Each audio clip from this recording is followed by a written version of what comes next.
Assalamu alaikum warahmatullahi wabarakatuh. This is the second part. Internal structure of the earth. Internal अंदरूनी structure ढांचा of earth का यानी कि अंदरूनी अर्थ का ढांचा. Let us look at the internal structure of the earth we live on. यानी कि हम यहाँ पर देखेंगे कि जिस अर्थ पे हम रह रहे हैं उसका अंदरूनी ढांचा कैसा है. We can see the continuity from the early days of formation of the earth. As we try to look deep inside the earth, it took us year of scientific investigation and analysis of the data to form an understanding of the interior of the earth. यानी कि हम देख चुके continuity यानी कि बर्राज़मी तौर पर आगे देखेंगे. आगे हम देख सकते हैं कि कॉन्टिन्यूटी तो बर्राज़मी तौर पर कि किस तरीके से पहले ज़मीन फॉर्मेशन हुई और कि हम किस तरीके से कोशिश करें कि इसके अंदरूनी हिस्से में देखने की. ये बहुत ज़्यादा टाइम लिया एंड इन्वेस्टिगेशन साइंटिफिक नहीं यानी कि एक सहल अंदाज में हम इसकी इन्वेस्टिगेशन करें और इसको समझने की कोशिश करें, इसका डाटा तैयार करें और इंटायर ज़मीन को पूरी ज़मीन को समझने की कोशिश करें. The main reason for this is that even the deepest mines we have dug do not go beyond a few kilometers under the surface, while the radius or the distance to the center of the earth is over 6,000 kilometers. देखिए यहाँ पर आपको ये बताया जा रहा है कि ये बहुत टाइम ले लिया, हम डाटा तैयार करें, उसको समझने की कोशिश की. उसका मेन रीज़न क्या था? The main reason for this that even the depth, इसका मेन रीज़न क्या है? ये बहुत डीप थे. ओके, वी हैव डग, हम ज़मीन को डग करे, खोद चुके यानी कि ज़मीन में सुराख कर चुके. To not go beyond a few kilometre, हम उसके फ्यू किलोमीटर के आगे ज़्यादा नहीं जा सके. सरफेस से हम अगर उसको डग करना स्टार्ट करें, चंद 1 किलोमीटर गए, उसके आगे हम नहीं जा सके. क्यों नहीं जा सके?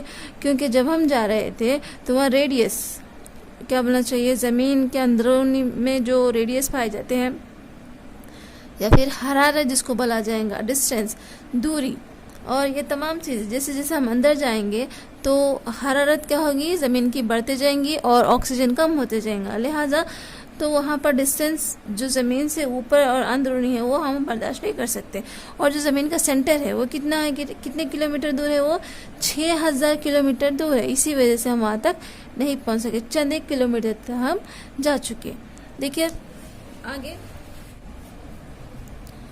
The earth is made up of 3 main layer. जो अर्थ है हमारी वो 3 मेन लेयर पे बनी हुई है. Crust, mental, core. कोर को हम 2 हिस्सों में तकसीम करेंगे, outer core, inner core. Okay, तो हम पहले देखेंगे यहाँ पर crust. We live on the outer part of the earth which is called the crust. जिस हम आउटर पार्ट पे हम रहते हैं उसे क्रस्ट कहा जाता है.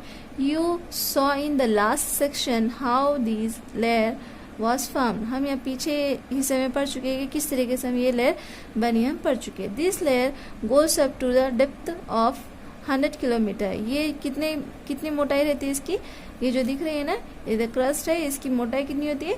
100 किलोमीटर होती है. The crust mostly consist of various kinds of rock. और जो क्रस्ट आमतौर पे जो बनी हुई होती है इसके कई किस्म के चट्टान, पहाड़, पत्थर ये पाए जाते हैं. ओके, रॉक्स पाए जाते हैं. Mental, second one, the mantle, it exists at the depth from 100 kilometer to 209,000 to is exists at the depth from the 100 kilometer to 2,900 kilometer. यानी कि इसकी जो चौड़ाई है वो कितनी होती है? 100 किलोमीटर से लेकर 2,900 किलोमीटर तक होती है. The upper part of the mantle is a palpable layer और विच द क्रस्ट फ्लोट. यानी कि जो इसको भी हम अगर तकसीम करें तो इसमें भी लेयर पाई जाती है. बल्कि बता रहा जो कि मेंटल का अपर लेयर है वो कैसा रहेगा? लचकदार रहेगा. लचकदार मीन्स लिक्विडी शक्ल में रहेगा, थोड़ा बहुत, ज़्यादा नहीं, ट्रिपलाइट लचकदार रहेगा, यानी कि उन्हें हरकत को कबूल करता है। विच द क्रस्ट फ्लोट, जिसके ऊपर जो है क्रस्ट जमी हुई है, बता रहा है। This consist mainly of the chemical call silicates, जो कि किससे बनी हुई है, एक केमिकल है सिलिकेट्स, उससे बनी हुई बता रहा है। सिलिकेट्स एक किस्म का पत्थर है जो रेड कलर का होता है।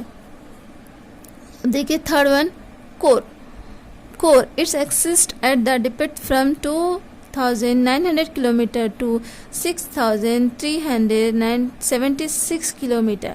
It's composed of dense and heavy substance like iron and nickel.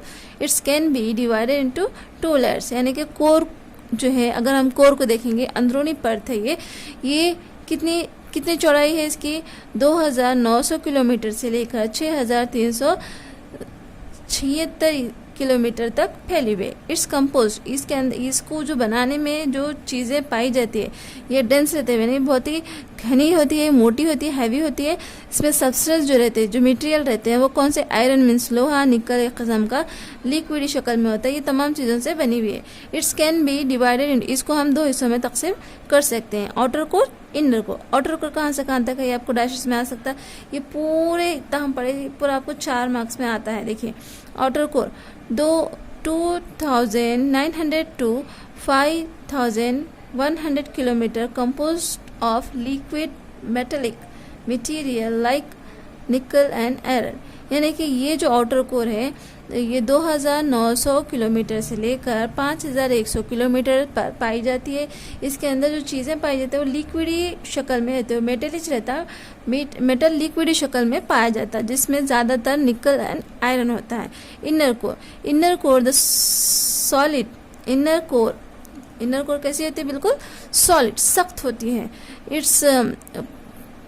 इसकी चौड़ाई क्या होंगी, 5100 to 6376 किलोमीटर होता है। Of the earth is made up of iron compounds and heavy substance like coal.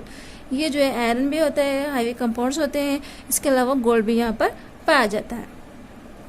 Totally आपको ये जो है ना, ये पूरा अगर पूछा कभी शॉर्टली तो आपको ये 2 मार्क्स में भी पूछ सकता है और 4 मार्क्स में भी। Interestingly, matter from deep inside the metal shoot up through volcanoes and fissures on ocean floor and cool down from the earth crust।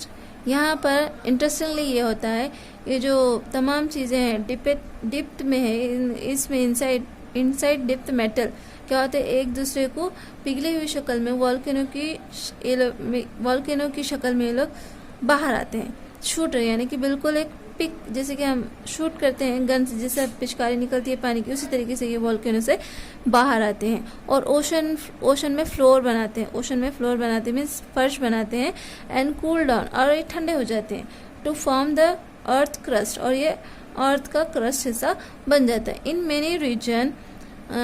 Many region on the earth, part of the earth crust entire into the metal and once again become molten। यानी कि यहाँ पर ये बता रहा है बहुत सारे इलाकों में अर्थ का जो हिस्सा है वो क्या होता है, क्रस्ट बनता है, फिर वही हिस्सा अंदर चले जाता है। किसके अंदर जाता है, मेटल के अंदर जाता है, वापस से वो क्या बन जाता है, मेल्टन ही बन जाता है। यानी कि तहे दर तहे अगर हम बिछाते जाएंगे तो नीचे की तह नीचे जाके वापस जो नीचे जो मेल्टन है वो तह में मिक्स हो जाती है। This consist process of formation and destruction of crust explained the fact that our earth is still very active।